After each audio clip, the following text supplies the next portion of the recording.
selesai Isya, kalau mau mengaji, di situ pas. Apa yang dibaca? Jangan tinggalkan suratul Mulk kalau ingin terjaga jasadnya di dunia sampai di alam kubur tidak akan hancur. Kalau tidak bisa, tapi baca dalam keadaan ada wudhu.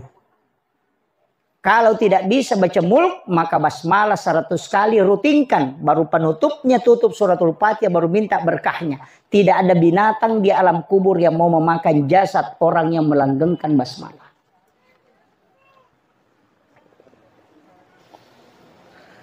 Kemudian, suratul Mulk itu adalah perisai dari asap kubur. Sebenarnya ada beberapa amalan itu Pak supaya orang tidak terkena azab kubur. Ada beberapa di kitab itu termasuk kalau mau memasukkan orang ke dalam lahat. Ketika sudah dibaca bismillah ala millati wa sunnati rasulillah. Ambil tanah 2 genggam. Bacakan inna ansalnahu 7 kali. Setiap 1 kali sampai itu ditiupkan ke tanah. Nanti ketika sampai 7 kali. Yang di tangan kanan itu ditaburkan di bagian kulitnya menyentuh di bagian mukanya. Yang di tangan kiri itu ditaburkan di kain kafannya. Orang itu tidak akan kena azab kubur. Untuk menghindarkan